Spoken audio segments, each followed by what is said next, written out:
Bismillahirrahmanirrahim. Assalamualaikum warahmatullahi wabarakatuh. Waalaikumsalam warahmatullahi wabarakatuh. Selamat bergabung dengan Universitas Bakri, program Magister Manajemen. Angkatan berapa ya Anda ya? 2000 20, Pak. Angkatan 20 ya, batch 20. Pada sebelum kita mulai, saya ingin memperkenalkan diri terlebih dahulu. Nama saya adalah Dr. Jerry Haikal. Saya sebelumnya saya saat ini sebagai pengampu untuk mata kuliah economics kita malam ini. Kemudian juga mengajar di Business Research Methods. Kita akan ketemu lagi minggu depan. Kemudian di Digital Marketing. Kemudian di Merger and Acquisition. Ya. Nah, pengalaman saya sebelumnya adalah sebagai Director of Data Science di Visa. Kalau Anda punya yang di bank pasti tahu ya, kalau Visa sebagai payment gateway.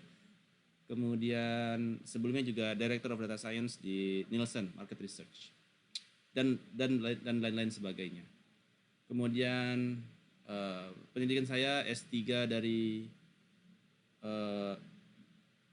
UPI Keuangan, kemudian S2 dari UI Keuangan, dan S1 dari Diponegoro. Baik, pada malam ini saya ucapkan selamat datang di Universitas Bakri, selamat bergabung dalam kelas Magister Manajemen. Topik kita malam ini adalah pengantar ekonomi. Namun saya akan membawanya dalam bentuk economic outlooks di Indonesia, ya. Oke, kita akan membahas mengenai economic outlooks di Indonesia periode 2023. Oke.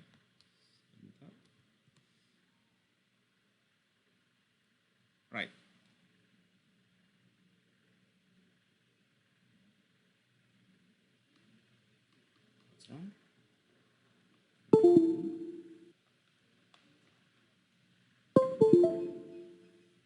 Alright. So here. Oke. Gak bisa ya. Oh,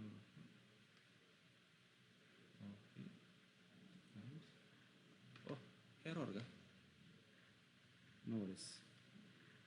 Oke. Draw text. Gak bisa ya. Oke, no worries. Kenapa ya ini gak jalan? Oke. Baik. Di dalam pengantar ini, jadi selama tahun 2020 sampai dengan tahun 2022, ya, COVID-19 memberikan pengaruh yang sangat besar di dalam perekonomian Indonesia, ya, di mana akibat dari COVID-19 tersebut terjadi resesi di dunia, termasuk di dalamnya Indonesia, di mana Indonesia mengalami kontraksi selama 3 kuartal berturut-turut, yang mana itu menyebabkan Indonesia mengalami yang disebut dengan resesi ekonomi. Di masa periode 2020 sampai dengan 2022 ini, hampir seluruh macroeconomics indicator itu menunjukkan declining trend, ya, yang menghasilkan kepada discrepancies atau selisih dari macroeconomic assumption yang diset oleh government dengan real macroeconomics yang terjadi. Sampai itu dari tahun 2020 sampai dengan tahun 2022. Kemudian di tahun 2022 sampai dengan 2023 ya, atau akhir 2022, COVID-19 mengalami significant decrease, penurunan yang signifikan. Ya, di mana hampir semua macroeconomics indicator menunjukkan peningkatan, baik dari sisi produk domestik bruto mengalami peningkatan, kemudian ekspor mengalami peningkatan, ya, dan juga terjadi peningkatan economic growth ya, di Indonesia di kisaran 5,3% dari tahun ke tahun 2022. Nanti kalau ada pertanyaan dari Anda, saya bisa di-intercept aja ya di jalan ya. Jadi Anda nanya aja ya, nggak perlu nunggu sampai saya selesai. Oke. Kemudian mouse.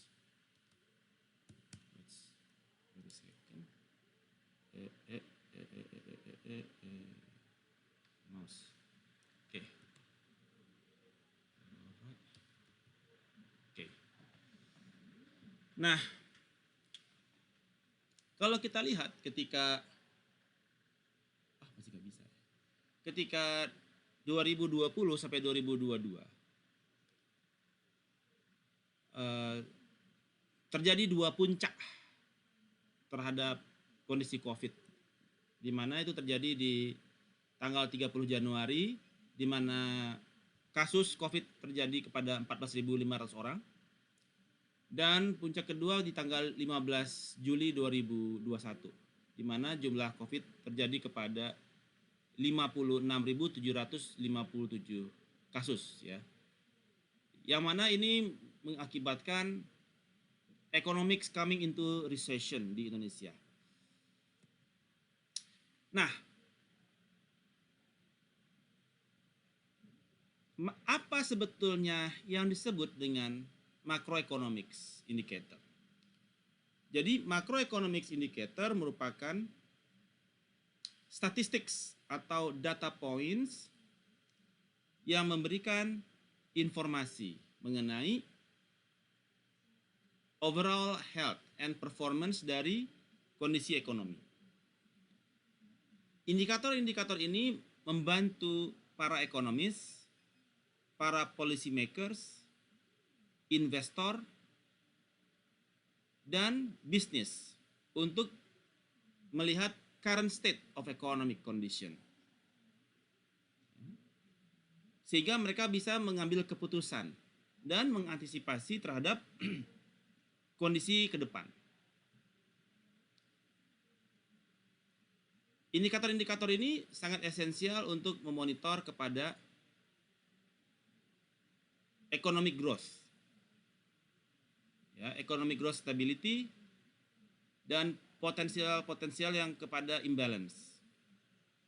Beberapa macroeconomic indicator yaitu GDP, Gross Domestic Product, kemudian unemployment rate,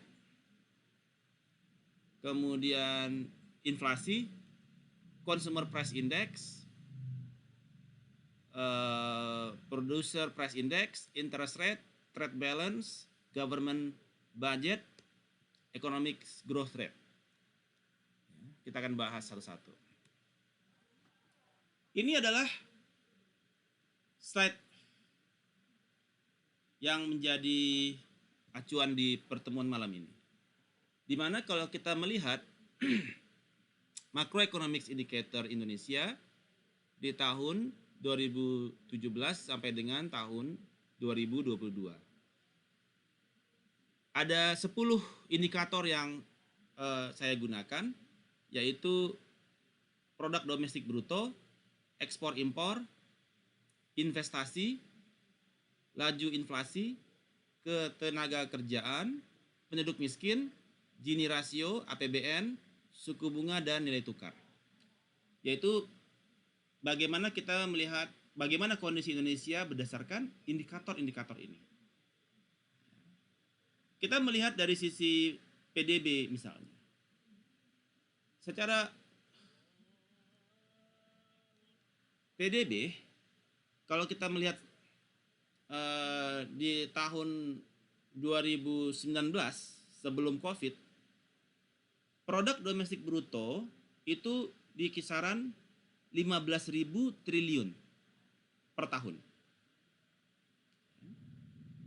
Kemudian di tahun 2020 terjadi penurunan menjadi 15.434 triliun dikarenakan COVID. Dan di antara ini secara dalam 3 kuartal di periode ini terjadi negatif growth, ya. Terjadi negatif growth selama 3 kuartal berturut-turut. Sehingga menjadi definitif bahwasanya Indonesia mengalami apa yang disebut dengan resesi di tahun 2020.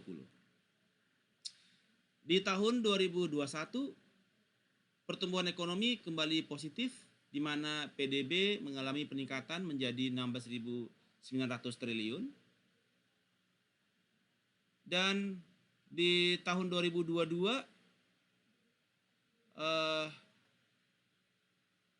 PDB mengalami peningkatan yang cukup signifikan menjadi 19.588 triliun. Dan terjadi pertumbuhan ekonomi sebesar 5,31%. Dengan PDB per kapita, yaitu produk domestik bruto per kapita atau per orang, yaitu berdasarkan jumlah penduduk, pendapatan penduduk itu sebelum COVID itu 59 juta per tahun, 2020 57, 2021 62 juta per tahun, dan 2022 71 juta per tahun. Itu merupakan produk domestik bruto. Kemudian secara ekspor impor,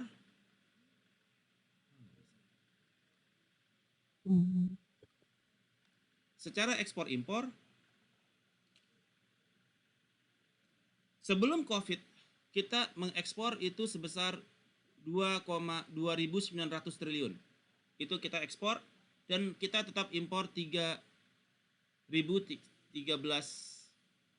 triliun. Di mana kita masih defisit trade balance, ya. Trade balance kita masih lebih banyak. Kita sebagai net importer, kita mengalami defisit minus 70. Kemudian di 2020 kita mengalami penurunan ekspor dan juga penurunan impor. Ekspor mengalami penurunan dari 2,900 triliun ke 2.600 triliun. Di 2021 terjadi peningkatan ekspor sebesar 3.600 triliun, dan di 2022 kita juga mengalami juga peningkatan ekspor yang cukup signifikan sebesar 4.700 triliun. Di mana kita selama 3 tahun terakhir itu tetap mengalami surplus secara trade balance of payment. Namun secara ekspor kita mengalami penurunan dan baru kembali bouncing di tahun 2021 dan 2022. Jadi secara ekspor impor sekarang kita sudah melebihi masa sebelum COVID untuk ekspor. Dan untuk impor kita juga sudah melebihi masa sebelum COVID. Jadi kita sudah exit the COVID condition. Investasi juga mengalami peningkatan. Sebelum COVID investasi sebesar 5.000 triliun. Selama COVID turun menjadi 4.800 triliun. Ya. Dan sekarang sudah mencapai 5.600 triliun. Namun secara inflasi terjadi peningkatan yang cukup signifikan. Dari sebelumnya, sebelum COVID itu kita inflasi sebesar 2,7%. 2020 inflasi turun. 2021 juga masih relatif bawah. 2022 inflasi melonjak cukup tinggi, yaitu 5,5% dibandingkan 2021. Ya.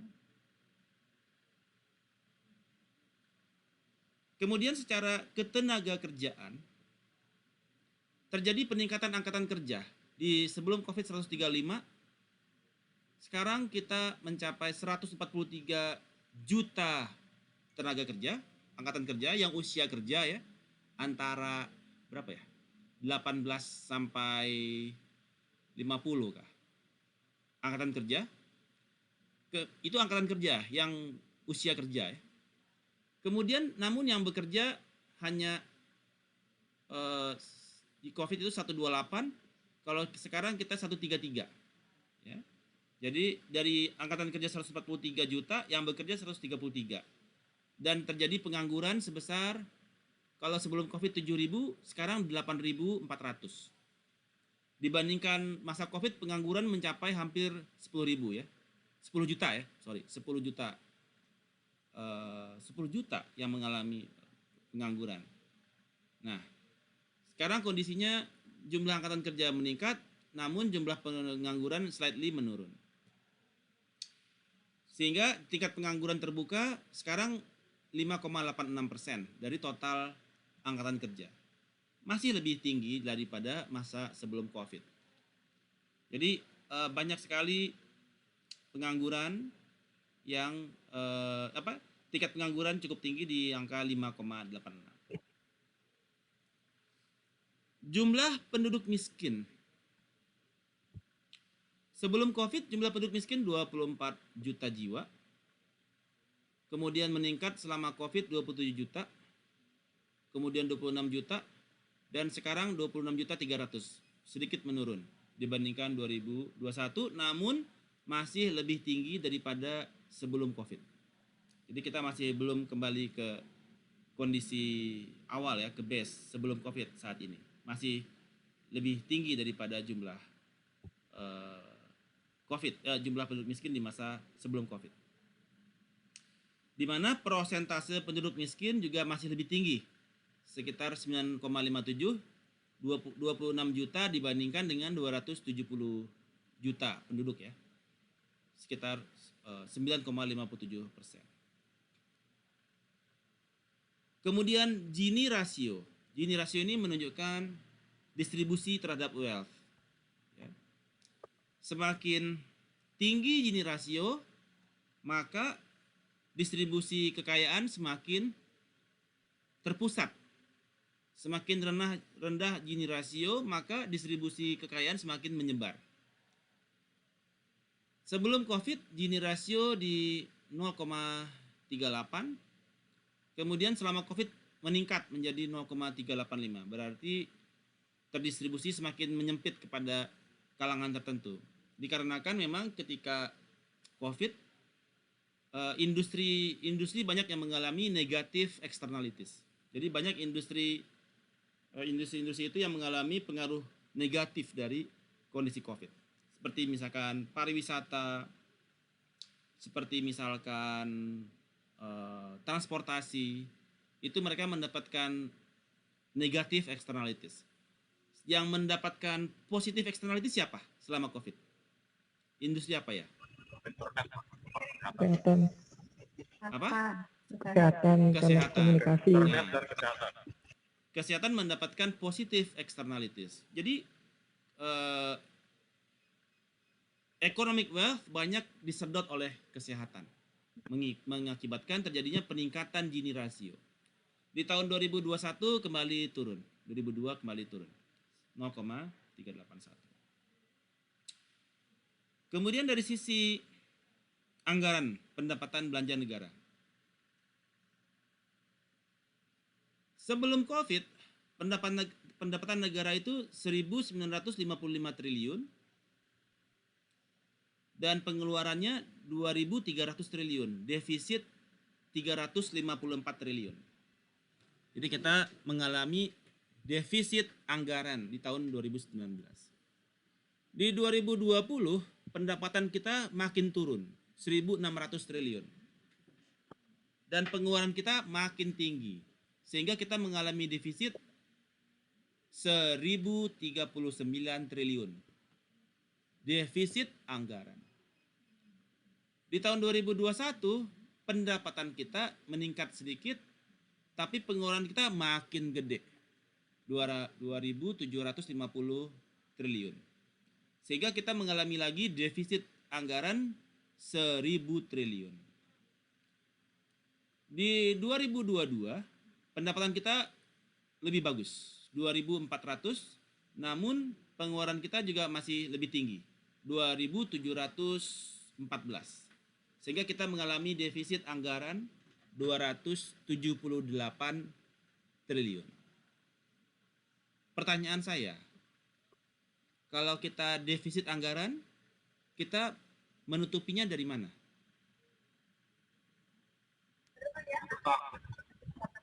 Hengki, Pak. Devisa. Dari mana? Devisa. Teks, Pak. Teks Dari kita itu Dari sukuk biasanya. sukuk, ya, obligasi ya, Ya. obligasi negara. Jadi kita menerbitkan surat utang ya, surat utang yang jangka waktunya mungkin 40 tahun, 80 tahun begitu ya, yang nanti akan dibayarkan di masa yang akan datang. Ya. Tadi ada yang bilang teks. Teks itu adalah bagian dari pendapatan. Jadi kita punya pendapatan 1.955 triliun, 2.400 triliun, 80%-nya adalah teks. Jadi pendapatan kita itu hampir 80% adalah teks. Yang 2.400 triliun ini, 2.400 triliun rupiah ini, hampir 80%-nya adalah teks, pajak yang dikolek dari Anda semua. Nah, berikutnya adalah suku bunga. Suku bunga BI rate sebelum COVID 5,63. Setelah COVID turun dan sekarang di 4%. Ya, BI rate kita. Pertanyaan saya adalah, kalau suku bunga itu turun, harapan pemerintah itu apa ya kira-kira?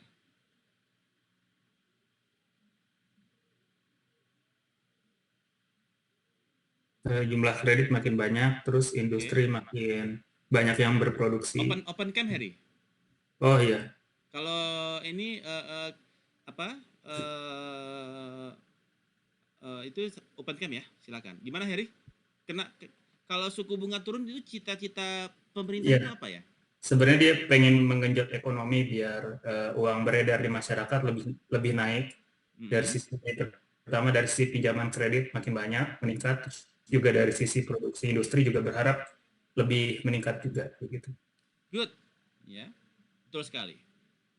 Jadi dengan menurunkan tingkat suku bunga diharapkan laju kredit semakin tinggi, ya, karena orang bunga murah kan, dia pengen ngajuin pinjaman untuk produksi ya, seperti itu. Kemudian nilai tukar.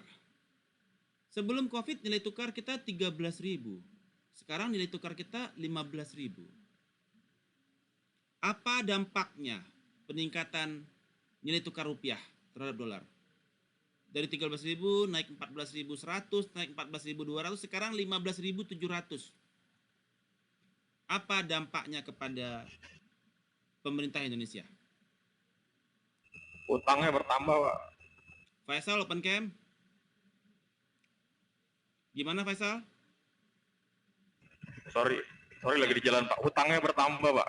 Hutangnya Karena bertambah. hutang kita dari Bagaimana? dolar. Kenapa hutangnya bisa bertambah? Karena hutang kita kan dolar, Pak, bentuknya, Pak. Oh, karena hutang kita dalam dolar, karena dolar meningkat, maka debt obligation kita pun jadi meningkat. Oke, good. Oke, sampai di sini. Ada yang ingin ditanyakan terhadap kondisi makroekonomik Indonesia? Silakan.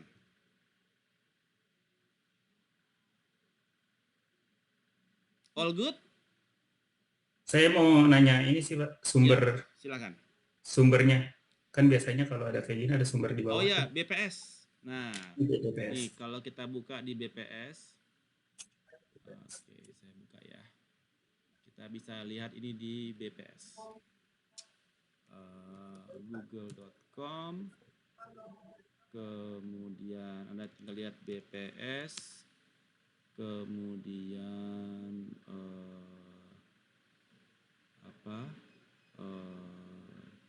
indikator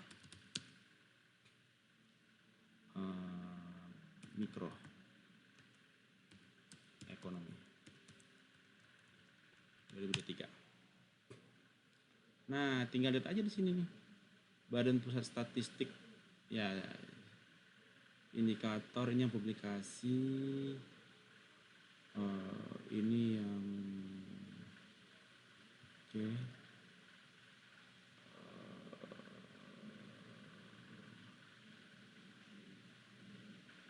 Ya.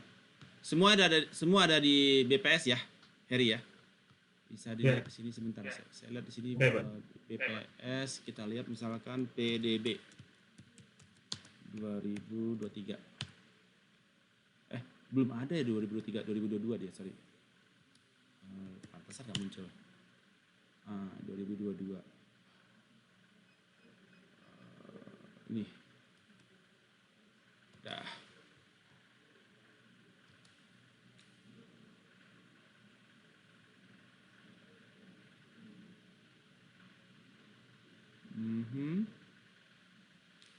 Nah, nanti kita tinggal unduh aja sini nih. Ya, data mereka. Oke? Oke. Good. Alright. Nah, semuanya ada di BPS ya, sumbernya. Oke. Nah, kalau kita lihat PDB ya. PDB itu dia menggambarkan nilai barang dan jasa yang dihasilkan oleh suatu negara ya, yang dihitung menggunakan harga tertentu sebagai dasar. Nah, kalau kita lihat di tahun 2020 terjadi pertumbuhan. Jadi kan tadi saya sebutkan dia mengalami 3 kali kontraksi ya, berturut-turut ya. Di tahun 2020 dia tadi saya bilang itu berapa ya? Mengalami minus 2,07 ya kan? Pertumbuhan ekonominya. Itu di akhir tahun ya. Tetapi secara kuartal dia mengalami 3 kali penurunan berturut-turut. Di kuartal kedua dia mengalami minus 5,32%, kuartal ketiga minus 3,49%, kuartal keempat minus 2,19%. Mengalami 3 kali kontraksi berturut-turut mengakibatkan kita definitif mengalami resesi di tahun 2020. Oke. Di 2023 ini untuk produk domestik bruto kita melihat kondisinya kita sudah immunity kita sudah bagus ya. Terus economic kita juga sudah perform better. Namun perang Rusia dan Ukraina itu akan mempengaruhi kepada harga oil, harga minyak dunia, yang kemudian akan mempengaruhi kepada exchange rate, mempengaruhi kepada debt obligation, mempengaruhi kepada trade balance dan fiscal situation. Jadi itu merupakan akan berpengaruh, namun karena lokasinya tidak dekat ya, jauh, pengaruhnya tidak diharapkan tidak begitu signifikan kepada Indonesia. Gross domestic product ini merupakan monetary value dari seluruh finished goods dan services yang dibuat di dalam negara during a specific period. Jadi kita mencatat PDB ini apabila perusahaan menghasilkan produk dan jasa di sebuah negara during a specific period, dalam setahun. Itu kita sebut dengan gross domestic product. Oke. Ada juga yang disebut dengan itu disebut dengan nominal GDP. Ada juga disebut dengan real GDP, yaitu nominal GDP dibagi dengan price index. Ya, itu disebut dengan real GDP. GDP itu sendiri dipengaruhi oleh satu adalah consumer spending, ya, konsumsi, household consumption, jadi rumah tangga, konsumsi rumah tangga, gitu ya. Itu kemudian yang kedua adalah investment, ya, business investment, ketika perusahaan bikin pabrik, gitu ya, business investment. Kemudian government spending, ya, ketika pemerintah membuat government spending untuk project segala macam yang untuk bikin jalan segala macam itu ya, government spending. Kemudian ditambah dengan ekspor, dikurangin dengan import. Maka itulah yang menjadi faktor-faktor yang membentuk angka GDP. Nah, gross di sini adalah GDP merupakan ya all finished good dan services yang tadi sudah saya sampaikan ya. Nah, di sini kita melihat terjadi peningkatan produk domestik bruto dari 2017 dan sekarang sudah ke hampir 20.000 triliun ya, PDB kita. Kemudian pendapatan domestik bruto per kapita, artinya dibagi dengan jumlah penduduk. Jadi per satu orang penduduk itu rata-rata pendapatannya 71 juta per tahun. Jadi kalau gitu per bulannya berapa ya? Bagi 12. Sekitar 6 kah? 6 juta 5, sekian juta per tahun ya. Per bulan. Kemudian tapi itu tidak menggambarkan sesungguhnya ya, karena PDB ini kan juga dari pemerintah spending segala macam ya. Kemudian pertumbuhan ekonomi mengalami peningkatan di akhir 2022 menjadi pertumbuhan ekonomi kita, PDB kita 5.31. Oke. Kemudian dari sisi balance of payment. Ya.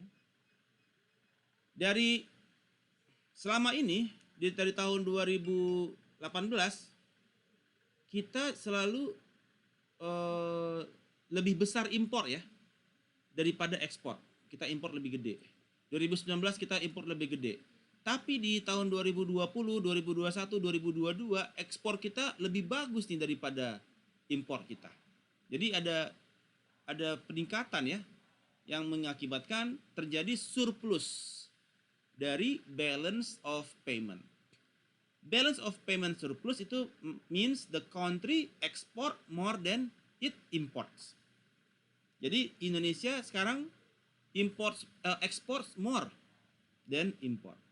Sehingga itu can provide enough capital to pay for domestic production. A surplus may boost economic growth in the short term. Namun kalau secara APBN-nya kita masih kita surplus secara ekspor impor kita surplus 700, tapi kita mengalami defisit anggaran di 3 tahun terakhir 2.300 triliun. Ya. Di 4 tahun terakhir malah sampai tambah 3 sekitar hampir 2.600 triliun.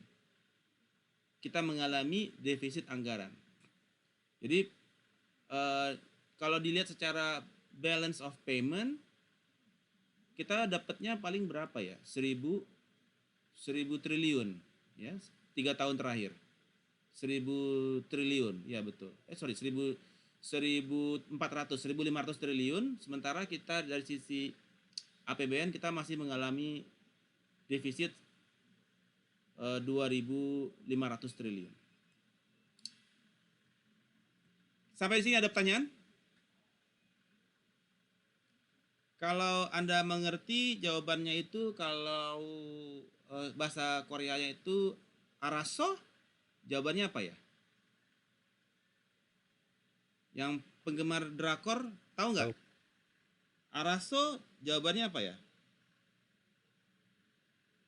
Nggak ada yang suka drakor kah? Boleh Pak.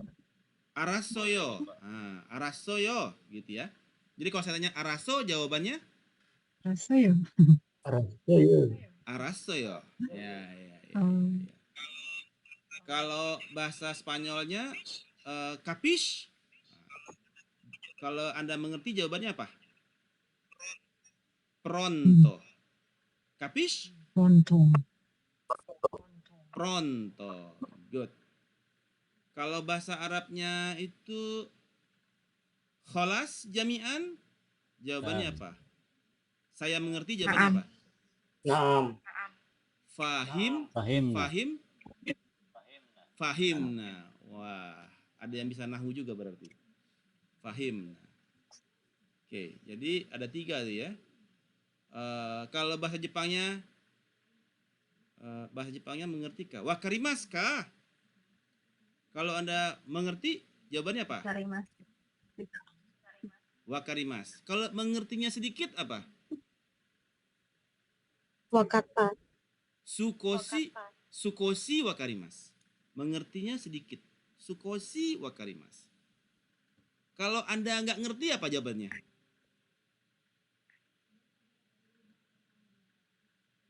Kalau nggak ngerti apa?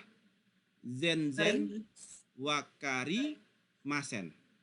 Zen wakarimasen. Kalau mengerti wakarimasu. Kalau mengerti sedikit sukoshi wakarimasu. Kalau sama sekali nggak ngerti zen wakarimasen. Oke?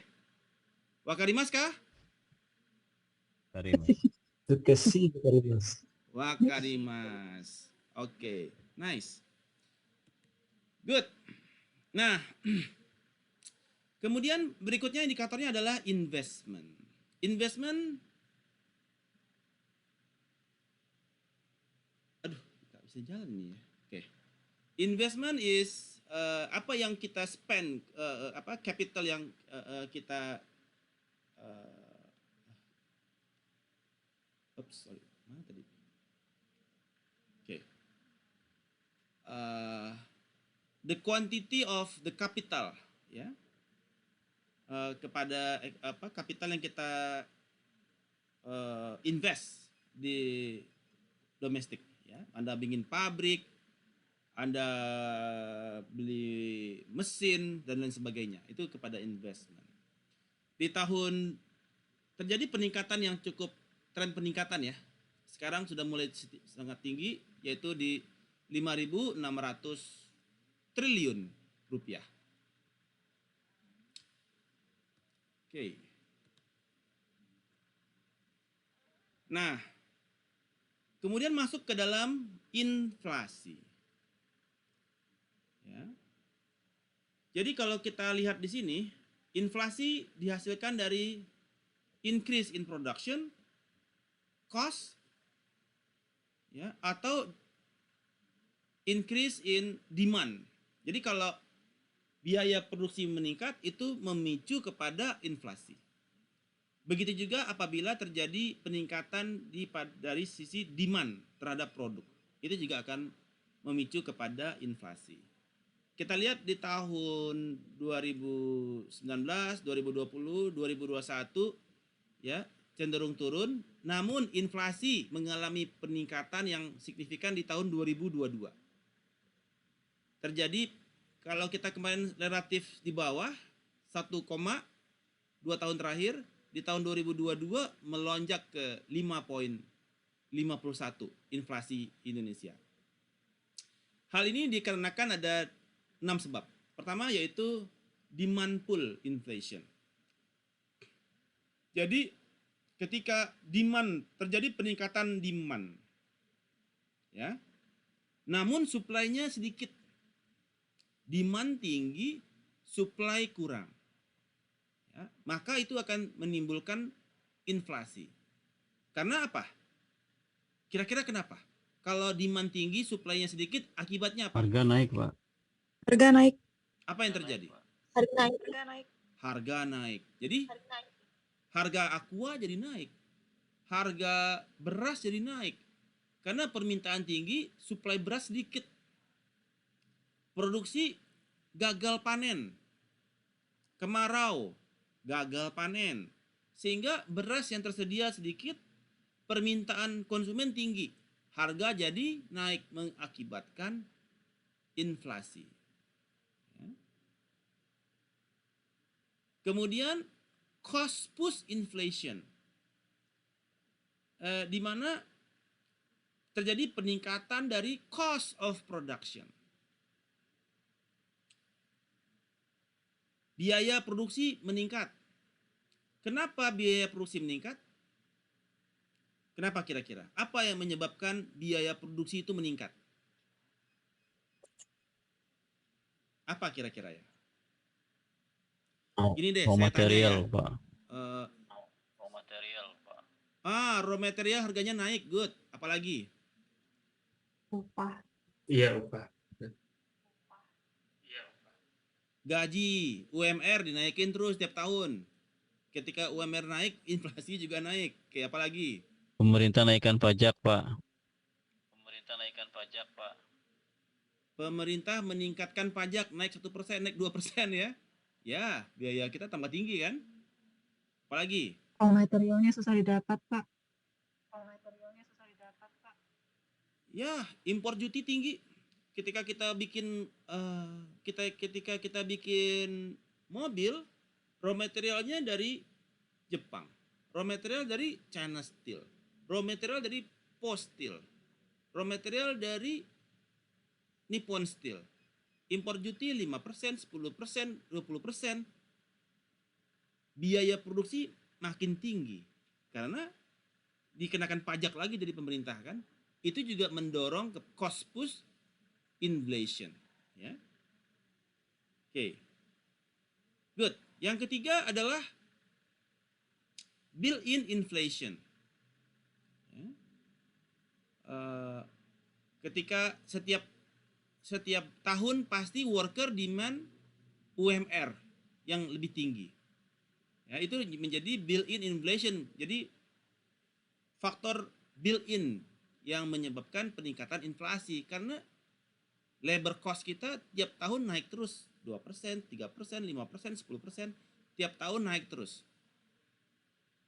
Kemudian monetary policy, ketika bank sentral increase money supply. Ketika bank sentral dia money supply ditingkatkan atau diturunkan, oke. Mana yang meningkatkan inflasi? Meningkatkan money supply atau menurunkan money supply? Mana yang mengakibatkan inflasi? Cetak uang lebih banyak atau cetak uang lebih sedikit? Uang lebih banyak. Meningkatkan money supply. Yes. Ya. Kemudian interest rate naik atau turun yang meningkatkan inflasi? Interest rate.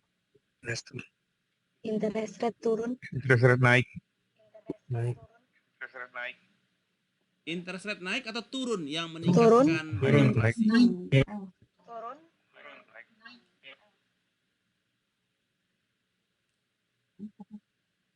Ya. Interest rate-nya turun, ya. Nah, jadi ketika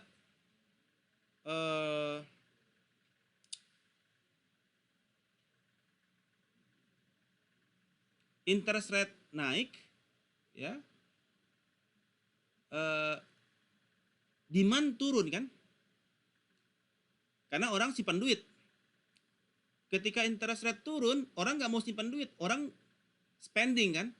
Nah, itu mengakibatkan terjadinya demand pull inflation, terjadi peningkatan demand, ya. Sementara supply-nya dia stay di sana, mengakibatkan inflasi. Kemudian fiscal policy, ya. Seperti tax, ya, pajak, ya. Kemudian government spending yang juga menstimulat kepada demand. Ketika pajak diturunkan, Jadi gini, wah inflasinya udah ketinggian nih, gitu ya. Kemudian supaya ketika demand-nya turun, pemerintah kemudian melakukan government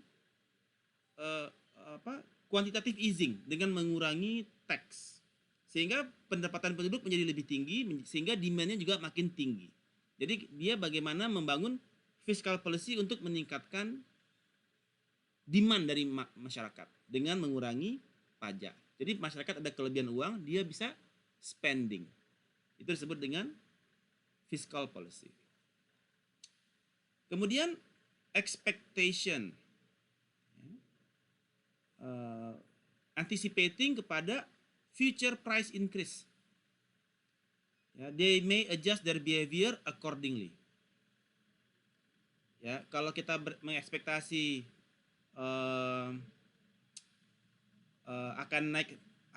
akan terjadi peningkatan harga, maka people will react. Jadi consumer behavior. Exchange rate. Perubahan dari exchange rate juga berpengaruh kepada produk yang kita import. Ya.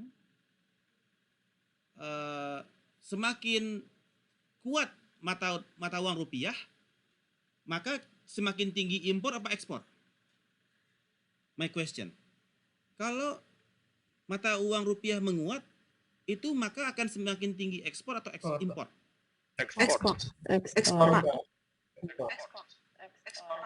Mata uang rupiah menguat, makin tinggi ekspor atau impor? Pak. Impor.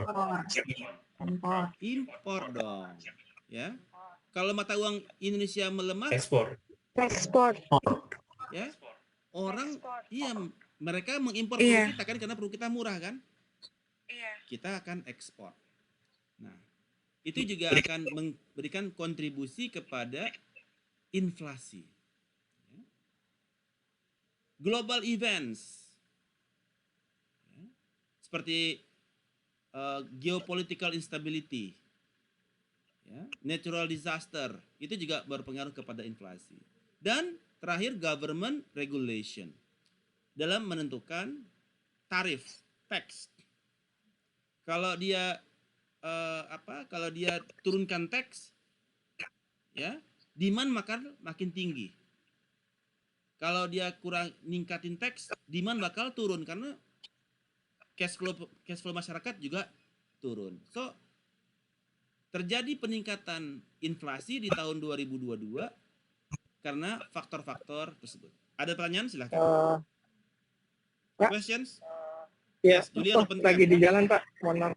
Pak, ini aja Pak mau Oke. mengulang sedikit kembali Pak, tadi sambil jalan soalnya itu. Jadi intinya kalau untuk inflasi itu Pak, faktornya dua ya Pak.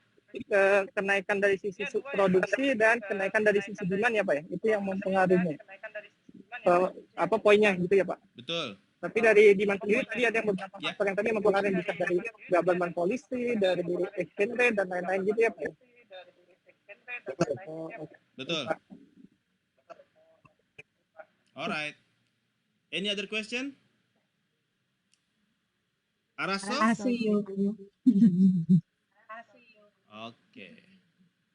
Nah, apa-apa saja yang mempengaruhi nilai inflasi? Jadi, setiap daerah itu memiliki tingkat inflasi yang berbeda-beda. Jakarta beda dengan Bandung, Bandung beda dengan Surabaya, Surabaya beda dengan Padang, Padang beda dengan Medan. Ya. Suara saya agak bergema nih. Hengki, di mute Hengki. Oke. Nah, jadi ada beberapa kelompok yang mempengaruhi inflasi, yaitu makanan dan minuman, pakaian, perumahan, listrik, ya, kesehatan, transportasi, ya, pendidikan, makanan, dan sebagainya. Jadi terjadi inflasi itu adanya, apakah dia meningkat dari periode sebelumnya apakah terjadi peningkatan dari periode sebelumnya. Misalkan bulan ini di Jakarta Aqua 5.000, bulan depan harga Aqua 6.000, itu terjadi inflasi. Barang yang sama di Jakarta harganya 6.000, di Surabaya 5.500, di Medan 5.800, itu berpengaruh kepada inflasi. Ya, makanan, minuman, tembakau, ya, berpengaruh kepada inflasi dan seterusnya. Oke, dan itu setiap daerah bisa berbeda-beda. Ya, setiap daerah bisa berbeda-beda untuk masing-masing inflasinya. Kemudian inflasi juga dari perubahan harga dari core product. Misalkan tepung terigu, bulan lalu harga beras 12, rata-rata harga 12.000, 12.559. Bulan sekarang 12.545, terjadi perubahan harga. Ini mempengaruhi kepada inflasi. Ya. Jadi ketika di bulan apakah inflasinya paling tinggi? Nah, pertanyaannya. Di bulan apa inflasi paling tinggi? Ramadan. Desember. Jelang Bulan Lebaran. Ramadan, benar. Karena harganya terjadi peningkatan yang signifikan. Demand meningkat, jumlah sapi segitu aja, demand-nya naik kan? Oke. Bawang merah, bawang cabai hijau. Nah, inilah pemerintah berusaha untuk mempertahankan inflasi jangan sampai terlalu tinggi ya. Berarti ketika kita melihat inflasi naik, ini berkontribusi nih. Telur gitu ya, bawang putih, bawang merah itu berkontribusi kepada inflasi. Ya, dari sisi makanan. Ini kalau dari sisi makanan ya, kita bicara makanan saja nih. Kita lihat makanan dari mana? Tepung terigu, daging beras, cabai merah, cabai rawit. Ini cuma dari sisi makanan. Ada lagi dari sisi minuman, dari tembakau, perumahan, kesehatan. Itu ada lagi dia sub variabelnya, sub indikatornya. Ya. Oke. Nah, inilah di setiap daerah kita menghitung ini. Jadi setiap daerah itu enggak setiap daerah ya. Ada klasternya masing-masing. Ya, yang kira-kira similar antara satu daerah dengan daerah yang lain. Kayak misalkan kota A, kota B, kota C itu satu klaster. Nah, itu dijadikan satu kota untuk acuan inflasinya mereka. Nah, kalau di sini ada 11 kelompok, berarti di sini 11 dikali lagi masing-masing ini. Nah, ini yang menjadi core product price changes. Oke. Nah, berikutnya adalah dari inflasi, konsumsi. Konsumsi adalah penggunaan dari goods and services dari rumah tangga. Ya. Berapa konsumsi rumah tangga? Ya. Itu kita dihitung oleh BPS. Misalkan ini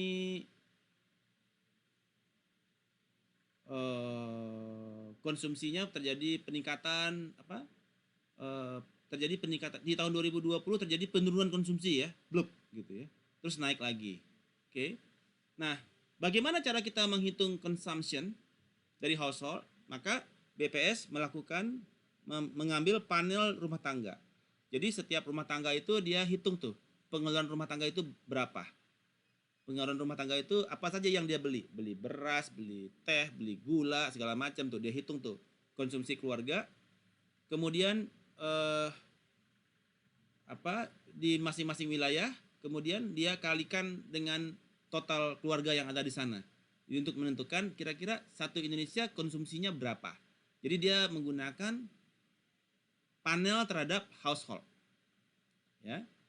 Nah, BPS melakukan sampling menggunakan panel dari penduduk seluruh provinsi ya. Jadi kita nggak tahu nih siapa yang menjadi panel. Jangan-jangan ada di antara kita yang menjadi panel dari household consumption-nya si BPS. Oke, sampai di sini ada pertanyaan dulu, silahkan. Any question? Khalas jami'an? Fahimna. Fahim? Fahim. Oke, berikut adalah employment, unemployment, and poverty growth. Jadi kalau kita melihat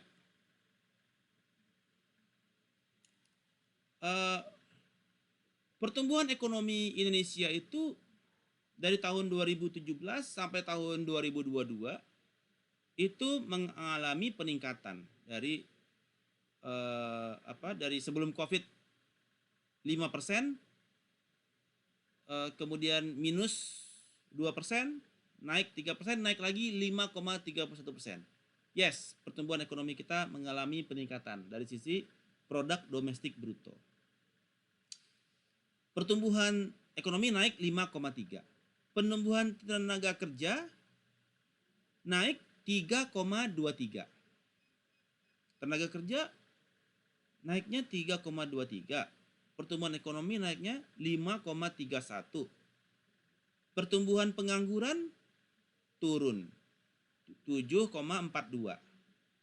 Dan penduduk miskin turun 9,7. Pertanyaan saya, menurut Anda, pertumbuhan ini berkualitas atau kurang berkualitas?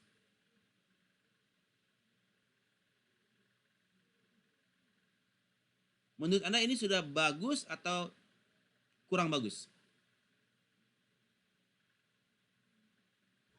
Kurang bagus Pak, karena miskinnya makin banyak Pak. Penduduk miskin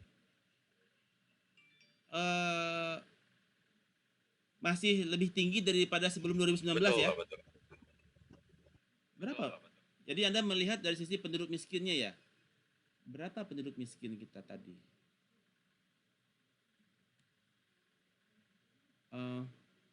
Penduduk miskin kita, jumlah penduduk miskin 26.000 sekarang. 2019 24.000. Artinya penduduk miskin kita meningkat. Maksudnya begitu, Faisal? Betul Pak, betul. Penduduk miskinnya meningkat, walaupun pertumbuhannya tinggi, tapi penduduk miskin juga tinggi juga. Oke, menarik. Oke, good. Perspektif yang bagus. Oke, jadi kita melihat walaupun pertumbuhan kita tinggi, tetapi walaupun terjadi penurunan pertumbuhan penduduk miskin, namun jumlah penduduk miskin masih mengalami peningkatan dibandingkan 2019 ya. Jadi menurut Anda itu masih pertumbuhannya belum berkualitas karena masih terjadinya pertumbuhan real dari penduduk miskin. Oke, good. Nah,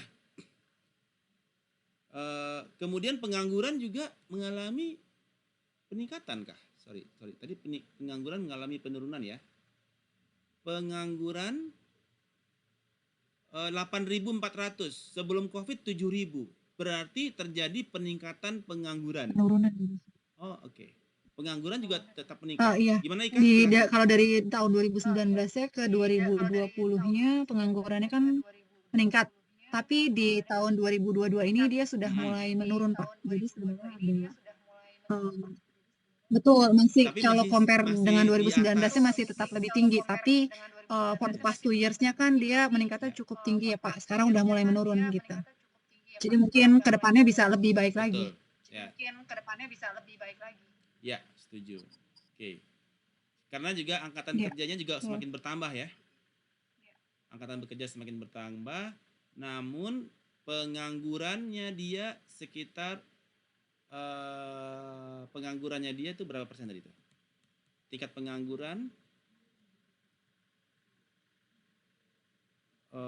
pertumbuhan pengangguran, oke, relatif turun ya penganggurannya, tapi masih di atas, jumlahnya masih di atas sebelum Covid. Oke, nice. Itu terhadap unemployment, ya. Jadi di unemployment rate adalah percentage of labor force that is unemployed.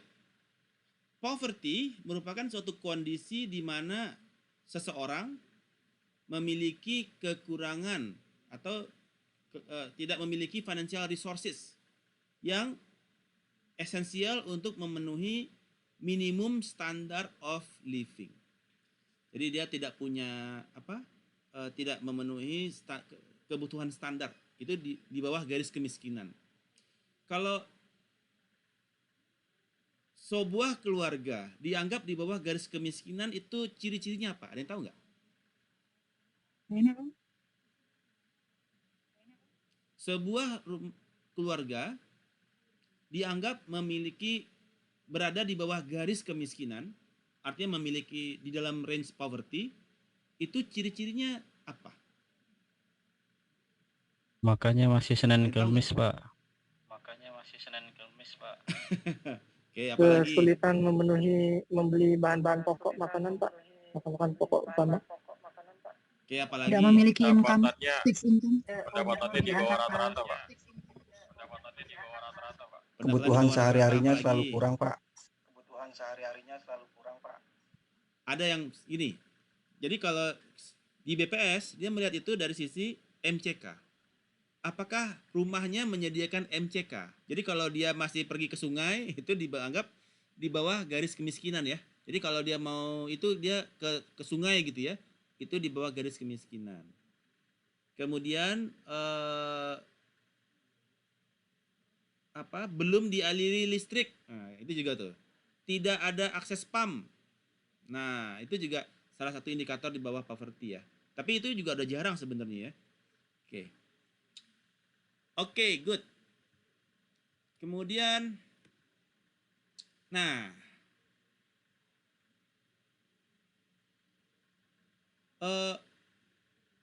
industri mana yang mengemploy the most sumber daya manusia? Kalau kita lihat, industri yang meng-hire orang paling banyak itu yaitu apa nah?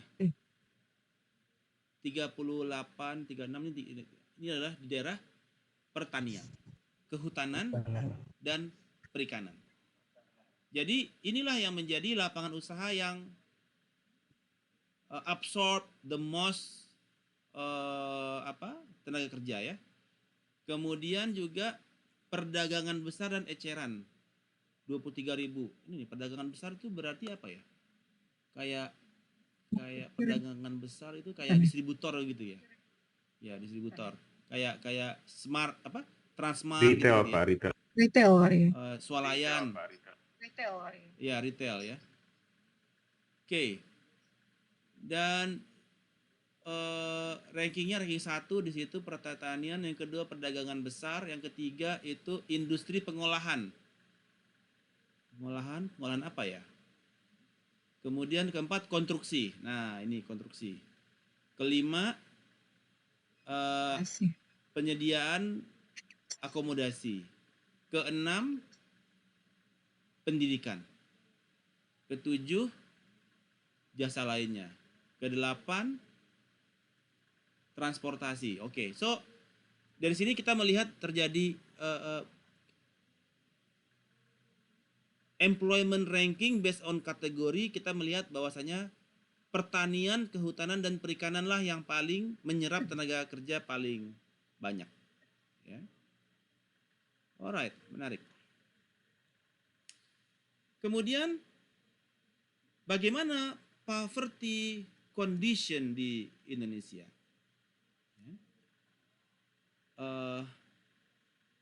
Semester 1, semester 2 kemiskinannya ini provinsi ya.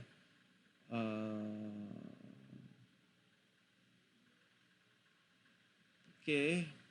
Kita melihat poverty is a state of condition di mana lack of financial resources. Kita melihat bahwasanya di tahun 2017 itu jumlah penduduk miskin 10%, 2018 9,6, 2020 10,19,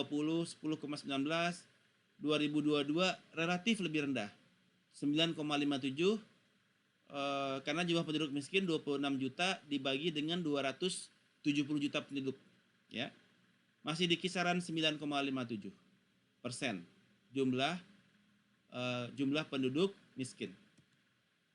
Namun secara provinsi, provinsi dengan jumlah penduduk miskin the most adalah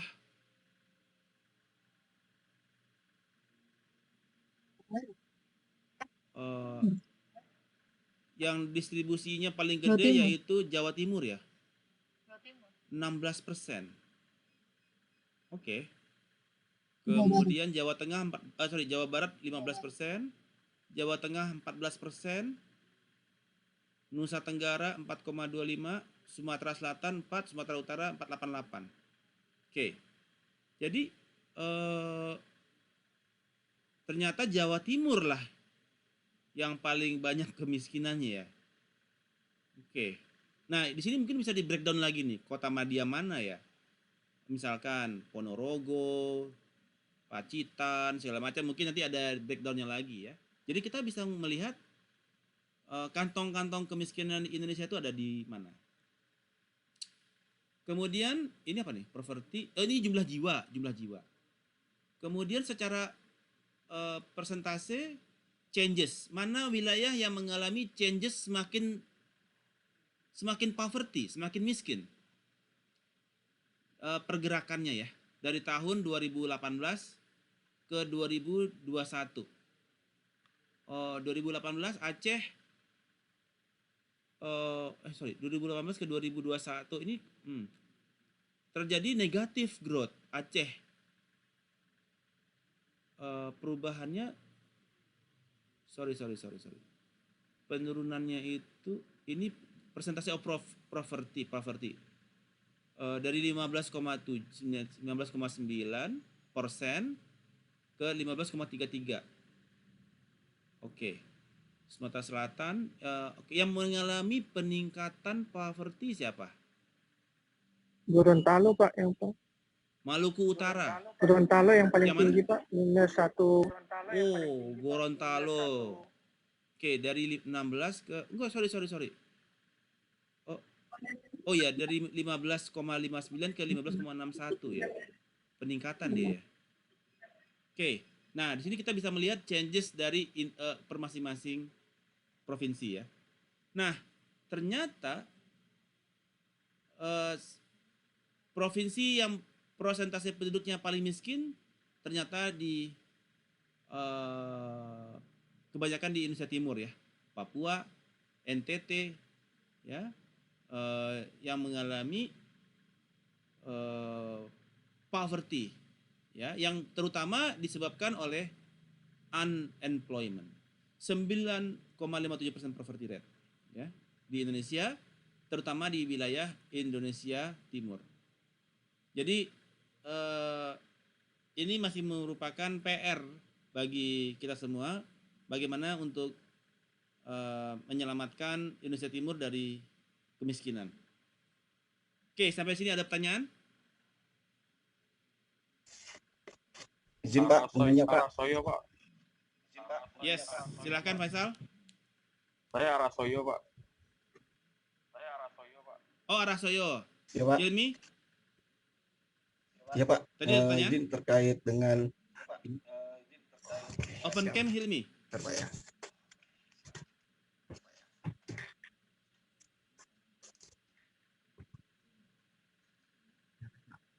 Udah kelihatan ya? Open cam. Izin Pak, Ya, terkait dengan ini ukuran poverty rate ini bisa dikatakan Indonesia Timur mengalami persentase penduduk kategori termiskin. Indikatornya itu dari sisi mana Pak? Indikator-indikator yang menyatakan kalau Indonesia Timur itu menjadi kategori termiskin seperti itu Pak.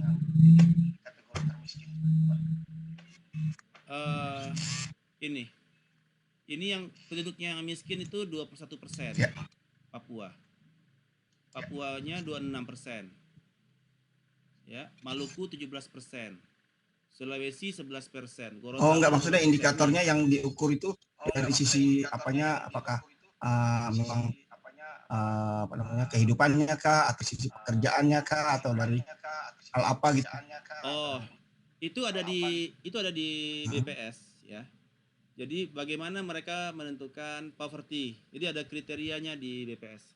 Satu, misalkan pendapatan per bulannya berapa?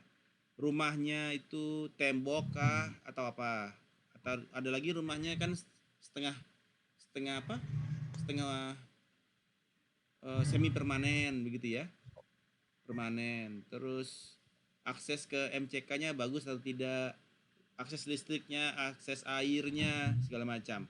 Nah, itu yang menjadi, jadi di BPS mereka punya acuan poverty berdasarkan rumah tangga ya. Rumah tangga ini disebut masih poverty.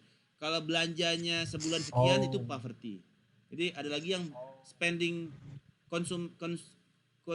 konsumsi householdnya dia kecil itu poverty. Jadi kalau orang belanjanya cuma satu bulan 200.000, konsumsi keluarganya itu kan poverty berarti kan.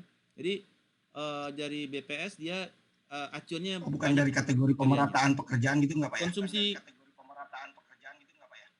pekerjaan kan di Papua kan ada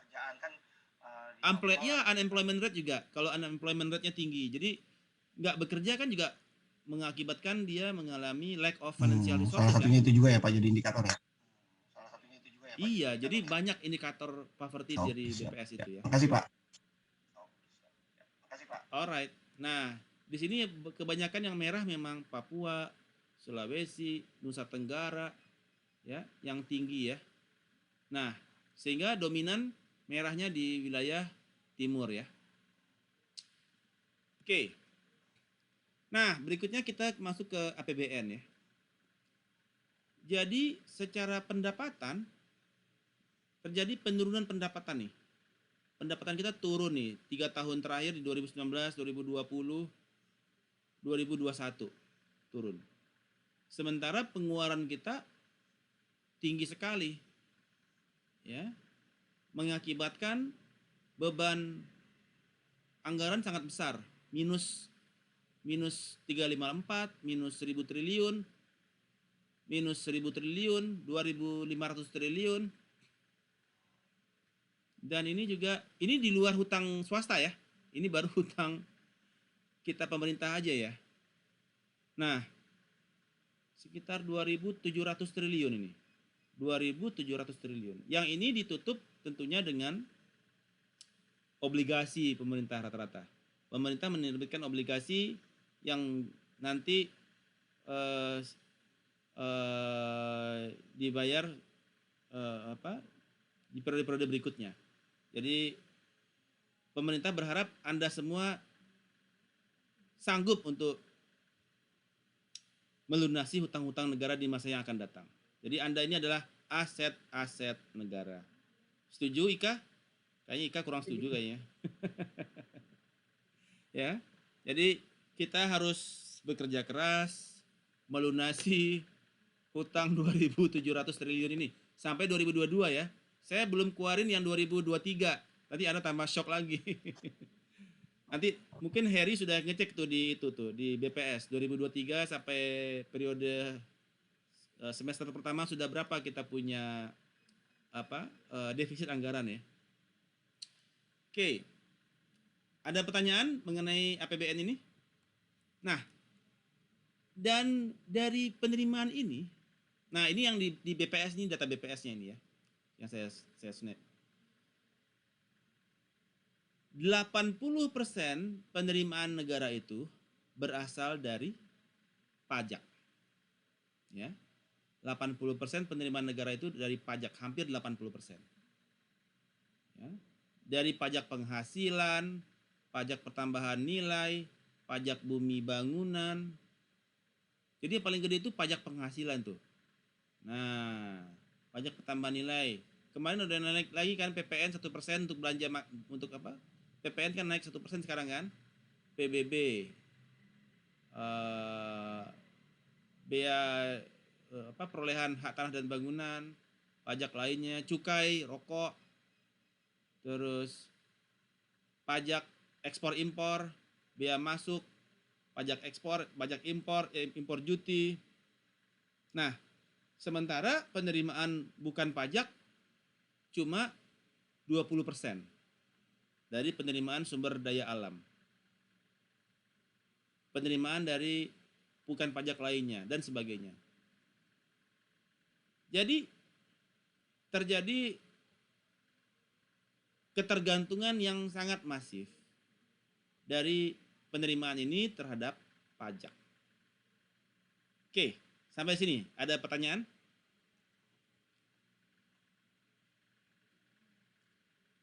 Anda setuju dengan skema seperti ini? Bahwasanya pajak kita 80% dari penerimaan negara? Apakah Anda mendukung ini? Enggak. Kurang setuju. Setuju atau tidak, Pak? Ya. Antara, Pak. Kenapa Hilmi? Antara, Pak. Antara setuju dan tidak setuju. Jadi pajak Anda adalah sumber untuk APBN negara, ya. Nah, untuk menutupi defisit anggaran ini, pemerintah kemudian menerbitkan surat utang negara. Kemarin itu sempat obligasi pemerintah itu 831 triliun. Ya. Kemudian dibeli oleh Bank Indonesia. Jadi pemerintah menerbitkan surat utang, yang beli Bank Indonesia. Bank Indonesia yang borong. Oke. Ini juga cukup aneh ini. Pemerintah yang menerbitkan surat utang, kok yang beli BI gitu ya. BI beli obligasi di pasar perdana. Oke. Kemudian berikutnya adalah interest rate dan exchange rate. Nilai tukar, terjadi pelemahan rupiah, di mana rupiah meningkat menjadi sekarang 15.700 rupiah terhadap dolar Amerika, dan suku bunga turun. Peningkatan pelemahan exchange rate dan penurunan tingkat suku bunga itu pengaruhnya bagaimana? Apa cita-cita pemerintah? Apa dampak yang kita hadapi dari pelemahan rupiah dan penurunan tingkat suku bunga? Kira-kira apa yang terjadi dampaknya? Ada yang bisa jawab?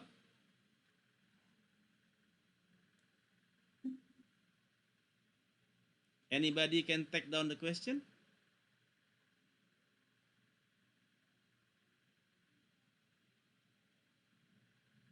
Apa dampaknya? Pemerintah menurunkan suku bunga dan rupiah mengalami pelemahan terhadap dolar. Apa dampaknya kepada kita? TV.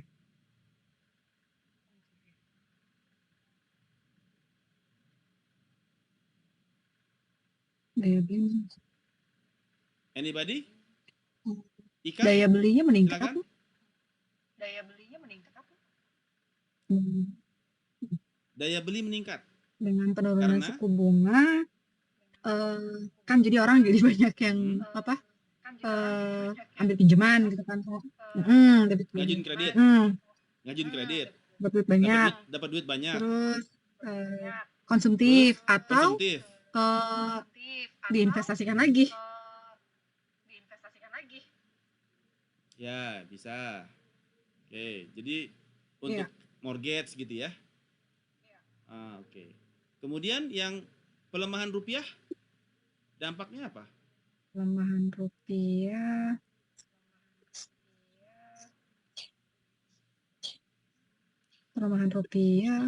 bisa konsumtif juga nggak sih, Pak? Daya beli kita gimana? Meningkat atau melemah? Meningkat ya? Melemah, Pak. Melemah. Melemah. Our Iya, purchasing rupiahnya power menurun. parity semakin lemah. Belum. Ya.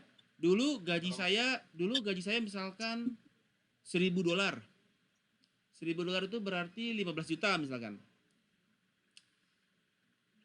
Sekarang menjadi gajinya tetap, tapi dolarnya berkurang jadi $800, $900. Jadi kalau kita spending money, purchasing power kita semakin lemah. Oke, good. Nah, dan ketika terjadi apa hubungan economic growth dengan employment growth? Ketika kita mengalami positif economic growth, kita naik 5,3% ya. The firm tend to employ more workers and creating more employment. Kalau misalkan kita economic growth-nya turun, maka juga akan terjadi penurunan employment rate. Ya. Jadi peningkatan economic growth itu menjadi target dasar. Ya. Pemerintah ini ditargetkan economic growth-nya itu naik 5% minimal. Ya. 5% minimal untuk mempertahankan pertumbuhan tenaga kerja. Ya. Jadi tren pertumbuhan ekonomi itu akan sejalan dengan tren pertumbuhan tenaga kerja. Nah, conclusion-nya adalah bahwasanya some of the indicators itu showing increasing trends yang melebihi terhadap sebelum COVID di 2019. Apa itu? Produk domestik bruto. Terjadi peningkatan yang melebihi kondisi COVID ya. Sebelum COVID tadi berapa? 15 ya. Setelah COVID sekarang udah mulai 24 ya. Udah 23 kah sekarang? Ya. Begitu juga investment dan ekspor. Some of indicators showing positive trends. But in the other side, some indicators also showing decreasing trend. Seperti unemployment rate masih di bawah COVID. Kita masih di atas sebelum COVID. Poverty juga masih di atas sebelum COVID dan Gini rasio juga masih di atas sebelum COVID. Ya. Jadi rapor merah kita masih di unemployment rate, poverty dan Gini rasio. Di tahun 2023 ini economic growth itu diperkirakan akan meningkat lagi sebesar 5%. Tetapi some issues can influence the economics. Di tahun 2023 ini seperti semakin tingginya budget defisit. Budget defisit semakin tinggi, ya. Sementara terjadi slowdown di dalam economic growth dari negara-negara maju. Amerika terjadi slowdown terhadap economic growth-nya. Kemudian China, Japan, mereka mengalami slowdown. Dan kemudian juga terjadi increasing in inflation. Inflasi juga semakin tinggi. Kita lihat inflasi kita udah makin tinggi, sudah 5,31 break 5% ya. Dan terjadi pelemahan exchange rate dan juga penurunan interest rate. Nah, inilah yang menjadi PR. Semoga di tahun 2023 ini kita bisa lewati dengan aman, tidak terjadi, dan juga budget defisit bisa tidak terlalu besar ya. Kalau budget defisitnya semakin besar, maka tanggung jawab Anda juga akan semakin besar di tahun-tahun ke depan. Karena ada kemungkinan tax rate bakalan lebih tinggi untuk menutupi budget defisit tersebut. Sampai di sini ada pertanyaan? Silakan. This is the end of the topic today. So tomorrow kita akan masuk ke topik berikutnya untuk industry recovery untuk macroeconomics-nya ya. Tapi itu topik buat besok. Sampai di sini topik kita. Ada pertanyaan yang ingin ditanyakan terkait dengan lebih ke arah ini sih Pak. Tadi kan salah satu dari lo bilang itu bahwa jadi poinnya adalah governance expense-nya itu loh Pak. Ya si governance expense-nya lebih tinggi tapi si pendapatannya itu kurang gitu Pak ya. Nah, itu termasuk dengan kayak ini nggak sih Pak, kayak kita bayar-bayar gaji-gaji DPR dan sebagainya kayak gitu, dan tunjangan-tunjangan yang mereka. Nah coba kalau misalnya kita ada presiden yang apa namanya punya inisiatif buat mengurangi itu, pemerintahan malah nggak jalan gitu ya Pak ya. Nah menurut Bapak itu kayak gimana ya Pak cara mengatasi problematika yang seperti itu ya Pak? Ya, ini masalahnya juga dari pendapatan yang kita miliki ini terjadi kebocoran anggaran. Jadi banyak kan di KPK itu kan yang paling sering ditemui adalah proyek markup. Jadi markup, jadi nilai-nilai proyek-proyek tersebut sering di markup ya, dan itu yang menggerus terhadap pendapatan negara kan.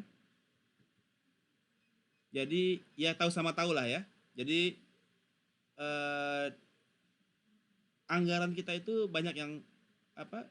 Sudahlah kita defisit, pendapatannya pun bocor. Jadi udah apa istilahnya? Kalau di Mobile Legends itu double kill ya, udah double kill ya. Nah, jadi salah satu cara adalah satu memastikan bahwasanya kayak kasus Rafael Alun lah gitu, kan pajak juga dia kan, pajak itu terjadi manipulasi ya. Nah, jadi sehingga tidak masuk kepada kas negara tapi malah jadi memperkaya diri. Nah, jadi banyak sekali pendapatan negara ini yang bocor di jalan. Nah, inilah yang mungkin satu yang perlu diperbaiki oleh pemerintah. Kemudian juga dari sisi pengeluaran, jadi lebih selektif ya, tidak apalagi sekarang di 2023 kalau Anda lihat lagi nanti defisitnya itu luar biasa lagi, karena kita akan bangun banyak proyek-proyek besar ya ke depan ya. Ya, seperti itu. Dan juga investasi yang kita lakukan ya, pengeluaran pemerintah banyak yang juga tidak memenuhi AMDAL. Seperti yang terjadi sekarang, PLTU yang dekat pemukiman. Sekarang kan kita menuntut tuh, Jakarta kan polusinya tinggi dikarenakan asap dari PLTU kan? Batu bara. Nah, jadi banyak proyek-proyek PLTU yang baru selesai kemudian dituntut untuk ditutup, bayangkan. Nah, karena kalau misalkan itu PLTU tetap berjalan, maka penduduk di Jakarta akan tetap seperti ini, akan mengalami polusi udara yang berat. Nah, jadi banyak sekali proyek-proyek yang tanpa AMDAL yang memadai, ya. Nah, sehingga pengeluaran yang terjadi menjadi tidak produktif. Nah, ada lagi pembangunan kita di Bandar Udara Kertajati nggak dipakai juga sebagai airport gitu ya. Pengeluaran negara itu, APBN itu, tapi tidak dimanfaatkan. Jadi pemerintah pertama harus memastikan bahwasanya pengeluarannya itu memang tepat guna dan produktif. Dan mengutamakan green energy agar tidak memberikan dampak kepada kesehatan masyarakat ya. Nah, sehingga banyak pengeluaran kita yang sebetulnya juga tidak memberikan dampak yang produktif gitu. Iya Pak. Pak Oke. Open cam bangkit. Iya Pak, selamat malam Pak. Pak mau diskusi aja sih Pak, ngobrol-ngobrol aja Pak. Jadi gini Pak, ini kan kalau kita lihat di grafik dan di tabel ini, jadi kan kalau di 2019 itu kan anomali ya, maksudnya ya kondisi yang nggak normal gitu ya. Nah, biasanya kan kalau dalam kondisi 2020 ya, pada saat COVID itu kan anomali ya, kondisi nggak normal. Kemudian biasanya kan kalau dari bawah ke atas itu langsung naik tinggi banget tuh Pak. Nah, kalau menurut Bapak dengan kondisi yang ada saat ini gitu, kira-kira bisa ke normal lagi tuh di berapa tahun ya Pak ya? Normalnya maksudnya pertumbuhan balik lagi seperti normal gitu Pak, sebelum COVID gitu Pak. Karena kan kalau dilihat ini kan masih naik banget nih. Sebelum COVID sebentar. Sebelum Ya, COVID kita betul. 15.000 PDB Betul. kita, 15.000 triliun. Sekarang udah melewati Iya. kondisi sebelum COVID, udah 19.000. Eh, Berarti kita udah normal harusnya sekarang. sih kalau dilihat dari trennya sih masih terlalu tinggi kali Pak ya. Terlalu tinggi Eh, gimana? Ketinggian itu terlalu 19.000. jumping gitu loh Pak. Karena kan kalau secara apa ya? Oh, Ya dari COVID kemarin kan gaya hidup gitu konsumtif masyarakat juga kan agak-agak gimana ya, berubah cukup drastis gitu Pak ya. Mm-mm. Nah itu kalau menurut Bapak itu bisa balik lagi nggak sih Pak, atau gimana Pak, atau akan kayak gini terus? Anda pengen PDB kita Iya, turun ke 15 idealnya gitu? kan ya, maksudnya bukan ideal ya Pak. Ya ini kan kalau 19 kayak tinggi banget gitu ya. Oh, memang dia harus dinaikkan produk domestik bruto. Kalau dia tetap, sementara jumlah penduduk Betul. semakin tinggi kan, maka PDB per kapita semakin rendah dong. Jadi gini, jumlah penduduk bertambah, PDB tetap. Akibatnya apa? PDB per kapita kita makin kecil kan? Karena jumlah penduduk bertambah kan? Jadi untuk menyeimbangkan itu, maka PDB kita memang harus growth 5% per tahun. Menyeimbangkan dengan peningkatan jumlah penduduk untuk mendapatkan PDB per kapita yang sehat. Bayang nggak, Bakit? Gak mungkin kita bercita-cita menurunkan PDB. Karena jumlah penduduk semakin tinggi kan, semakin bertambah. Kebayang? Oke, good. Yang lain silakan. Jerry, Aditya. izin tanya Pak Jerry. Pak, Ya. yang terkait APBN tadi Pak, yang dimana kan kita selalu defisit Pak, sampai tahun 2022 juga dari tren ini selalu defisit. Kemudian pemerintah itu kan menerbitkan surat utang negara tuh Pak, yang dimana BI itu langsung beli di pasar perdana itu kan sebesar 11 triliun tuh Pak per 14 April tadi kan. Yang saya tanyakan Pak, strategi itu sebenarnya apa sih Pak sampai BI itu langsung beli di pasar perdana itu pertama. Terus yang kedua, mengenai peneguran dari IMF itu Pak, itu apa sebenarnya Pak yang jadi objek mereka itu, yang mereka concern tuh apa gitu? Itu Pak. Oke.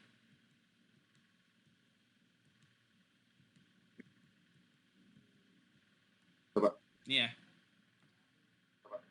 Oke. Jadi dalam rangka menutupi defisit anggaran, pemerintah menerbitkan obligasi sebesar 831 triliun. Itu di tahun 2022 ya. Oke. Untuk nutupin anggaran di 2022. Kemudian selang beberapa saat BI langsung borong 17 triliun di pasar perdana. Ya. Jadi IMF ditegur BI ditegur IMF agar dia itu di 2022 itu BI memborong 831 triliun itu BI memborong. Jadi bukan yang 17 nih, 17 ini beda lagi nih. Ya. Ini BI borong 831 triliun. Jadi menjadi isu di sini bahwasanya negara menerbitkan surat utang misalkan 1.000 triliun, BI borong 831. Artinya dompet kiri ke dompet kanan kan? Ya. Ya. Jadi artinya BI lah yang menanggung utang negara. Kebayang nggak? Kebayang Pak. Jadi kita ditegur oleh IMF karena bagi menurut BF ini berbahaya sekali. Kenapa hampir seluruhnya surat utang diserap oleh BI? Ya. Karena kalau nanti terjadi distress, maka resikonya cukup besar. Misalkan pemerintah gagal bayar, terus gimana BI-nya? Emang BI punya bisnis yang lain sehingga dia bisa mendapatkan pendapatan yang lain? Nggak ada kan? BI pendapatannya dari mana? Pertanyaan saya. Dari mana pendapatan BI? Aditya. BI punya pendapatan nggak? Ya, punya Pak. Iya. Pertanyaannya sederhana. Dari manakah pendapatannya Bank Indonesia? Ada yang tahu nggak? Apakah mereka punya perusahaan? Apakah Dari mereka punya kredit, kebun sawit? bunga kredit. Bunga Dari kredit bank. penempatan dana-dana bank di BI, Pak. Nah, kan pendapatan dana bank di BI kan BI bayar. Kan BI keluar uang. Pertanyaan saya adalah, BI dapat uang dari mana? Cash inflow BI dari mana? Berarti printing money. Nah, printing money kan. Bahaya nggak? Sekarang mereka sedot ini utang negara, terus akibatnya apa? Mereka printing money kan? Kalau printing money apa yang terjadi?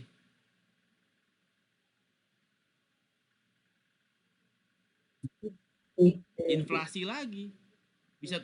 Bisa terjadi devaluasi malah. Jadi ini kemarin dia dapat teguran dari IMF. Ya. Jadi kebijakannya juga agak-agak absurd ya. Pemerintah ngeluarin surat utang disikat semua sama BI. Pertanyaannya, emang BI punya apa? Kebun sawit.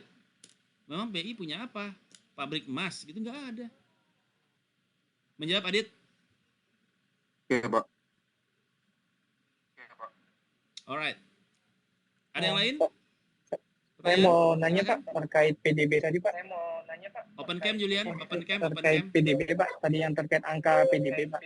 PDB itu kan semua barang dan jasa yang diproduksi di dalam negeri ya Pak, semuanya ya Pak. Nah kalau angka PDB itu sebenarnya diukurnya bagaimana sih Pak? Apakah saat barang itu terjual, apakah saat barang itu diproduksi, atau gimana sih Pak bisa dapat angka seperti itu Pak? Oke. Jadi PDB itu adalah barang yang diproduksi di dalam negeri. Yang di luar negeri nggak masuk ya. Ya kan? Pabrik kita Indonesia punya pabrik di Malaysia, itu nggak kita hitung. Karena bukan domestik.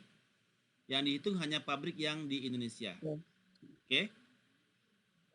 Terus barangnya harus barang jadi. Bukan raw material ya. Bukan barang setengah jadi. Kalau mobil ya mobil jadi gitu. Bukan bannya doang, bukan radionya doang, bukan kursinya doang, tapi mobil yang diproduksi oleh pabrik tersebut. Ya. Kemudian, jadi ada di situ ada GDP atau gross produk domestik bruto itu dia dibangun dari satu adalah konsumen spending. Ya. Jadi household itu dia belanja apa aja. Ya, household itu beli mobil, beli apa gitu ya. Spendingnya dia tuh berapa tuh penduduk Indonesia spending. Ya. Ditambah investment, berapa yang diinvestasikan. Ditambah investasikan untuk pabrik dan sebagainya gitu ya. Government spending, ekspor. Ya, tambah government spending, terus ditambah ekspor dikurangi impor. Ini untuk membentuk nilai GDP. Kebayang Julian? Oh oke Pak. Berarti kalau untuk yang bisnis investment sama government spending itu juga yang harus dihabiskan yang untuk di dalam negeri ya Pak ya? Terus semua kegiatan di dalam negeri juga ya Pak?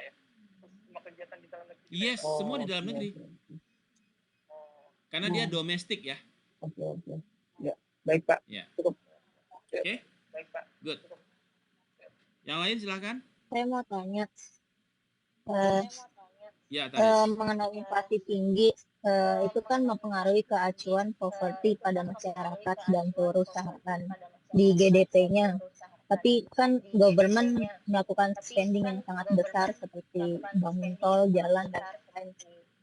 Otomatis di saat inflasi tinggi pemerintah melakukan hal itu, apakah justru kemungkinan itu adalah jangka investasi untuk kedepannya untuk meningkatkan PDB terus pada perusahaan dan masyarakat. seperti misalkan dengan membangun di jalan dan tol itu meningkatkan PDB pada masyarakat untuk memberikan akses yang mudah. Perusahaan juga memberikan akses yang sangat mudah untuk menjangkau segala hal dari ekspor impor dan lain-lain. Terus Freeport juga kan kita menambah persen juga, lalu saham naik dan lain-lain. Apakah itu mungkin salah satu bentuk pemerintah mengapa melakukan banyak spending di saat inflasi tinggi? Oke. Jadi government spending di situ pengaruhnya bukan ke inflasi, tetapi kepada GDP, Gross Domestic Product. Jadi karena salah satu faktor yang masuk di dalam GDP adalah government spending, ya, government spending. Jadi kita kembali di sini tadi, government spending ada di mana? Ada di GDP, karena dia salah satu variabelnya adalah government spending. Di situ ketika dia bangun jalan, ketika dia bikin bandara, itu masuk ke dalam government spending, ya. Bukan ke arah inflasinya, ya. Tetapi dia berpengaruh kepada inflasi secara indirect. Jadi indirectnya gimana? Kalau kita lihat ketika dibangun, misalkan dibangun fasilitas jalan, maka terjadi peningkatan demand. Nah, peningkatan demand untuk produk-produk yang ada di wilayah tertentu yang di daerah remote. Jadi ketika dibuka jalan, kemudian daerah tersebut bisa dijangkau, sehingga muncul demand di situ. Ada demand, ya, untuk meningkatkan demand. Kalau daerah tersebut nggak bisa diakses, tentu nggak ada demand di sana kan? Misalkan IKN government spending itu. Nah, karena terjadinya government spending untuk IKN, maka terjadi demand. Demand apa? Demand untuk produksi di situ, ya. Sekarang orang pada bangun di situ, ya. Ada terjadi peningkatan demand dan itu berpengaruh kepada inflasi, seperti itu. Jadi secara tidak langsung. Menjawab, Taris? Ya. Terima kasih, Pak. Alright, good. Sama-sama. Yang lain? Pak mau nanya, Pak. Pak, untuk yang PDB itu berarti untuk produk jadi apa ya di dalam negeri ya, Pak? Berarti kalau hilirisasi mineral itu kan bikin smelter tuh. Sebenarnya kan smelter masih dia NPI kan, raw material setengah jadi lah. Itu berarti dihitung masuk PDB apa enggak ya, Pak? Belum jadi ya? Belum jadi. Belum. Siap, Pak. Terima kasih, Pak. Berarti harus end to end ya, harus berupa baterai EV-nya harus jalan ya, Pak ya? Benar. Harus, jadi perlu jadi itu baterai. Ya. Oke, good. Yang lain? Jadi banyak sekali kekurangan kita ya. Jadi ketika kita mau meningkatkan PDB, jangan jual barang raw material gitu. Barang jadi. Karena kalau nggak barang jadi, nggak di-input di dalam produk domestik bruto. Jadi pemerintah kita itu sebetulnya, this is tinggal kenop Thanos. PDB mau naik, ya udah jual barang jadi, jangan jual barang setengah jadi. Ya. Good point, Ageng. Oke, yang lain. Kalau tidak ada, kita sama Pak mau nanya sekali lagi, Pak. Lanjutkan ke untuk komoditas favorit untuk ekspor tuh sekarang masih apa ya, Pak? Untuk ekspor. Komoditas kan ekspornya tinggi tuh kan, Pak. Untuk yang tadi tahun itu apa yang unggul, Pak, di komoditas apa ya, Pak, ekspornya? Oke. Kira-kira apa? Kalau kita lihat dari sini yang paling tinggi di sini apa? Setahu saya, Pak, itu garment, Pak, sama furniture. Iya. Garment, furniture. Iya. Kok bisa bilang begitu, Rahmi? Kenapa? Karena pada umumnya yang ekspor itu di bagian Jawa Barat yang di daerah kayak misalnya Bandung dan Purwakarta gitu. Mereka itu kebanyakan itu ekspornya furniture dan garment, Pak, gitu. Oke. Jadi saya nggak punya datanya, tapi kalau kita lihat di sini, yang paling tinggi tenaga kerjanya kita lihat secara ranking ya, pertanian. Jadi kebun sawit. Jadi sawit, minyak sawit. Berarti masih di CPO ya, Pak ya? Crude palm oil ya? Iya, masih CPO. Masih di CPO. Kalau kita lihat secara ranking di sini ya. Jadi kemudian yang kedua ketiga pengolahan ya. Jadi masih di CPO kalau saya lihat sih yang paling tinggi kebutuhannya ya, ekspor. Oke. Pengolahan ini manufaktur sih Pak kalau menurut saya. Ya manufaktur juga karena kita kan juga banyak ekspor tuh otomotif kayak Toyota dia kan ekspor terus tuh. Domestik sama ekspornya Toyota itu dia setengahnya domestik itu ekspor dia Toyota. Ya. Jadi untuk banyak ke Vietnam, Filipina, ke ASEAN ya dari Toyota juga banyak ekspor. Ya. Jadi tapi gini kita melihat tren ekspor itu udah luar biasa ya. Berapa sekarang ekspor? Sebelumnya sebelum COVID kita ekspor itu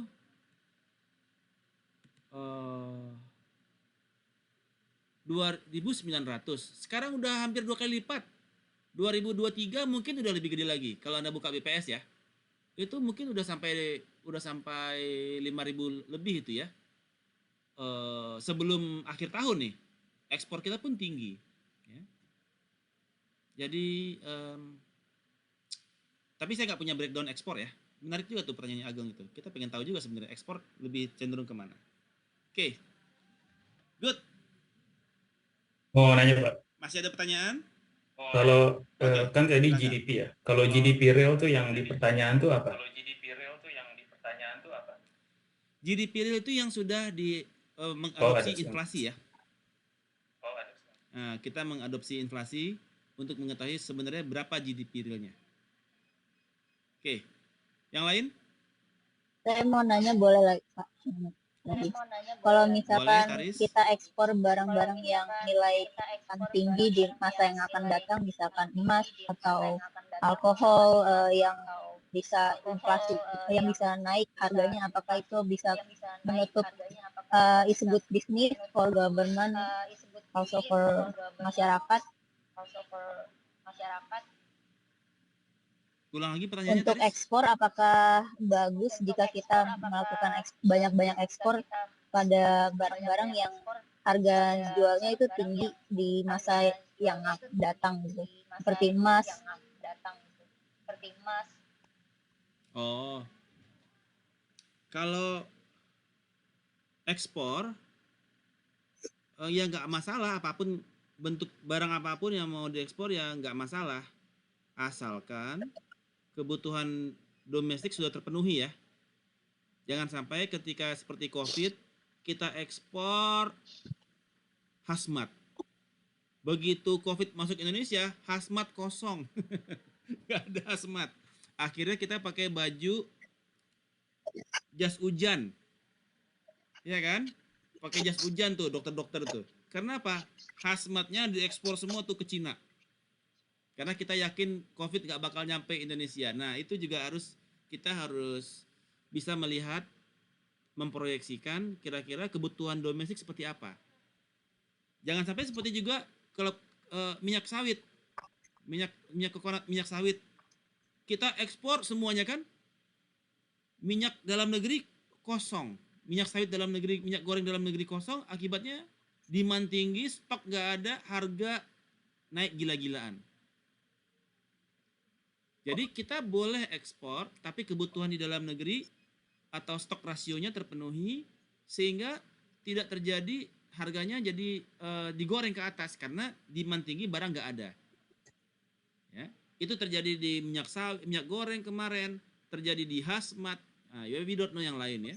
Nah, boleh ekspor, tapi you need to make sure still enough stocks ratio for the domestic consumption. Menjawab Taris? Alright. Saya, No Pak, more boleh question? Pak nanya, Pak?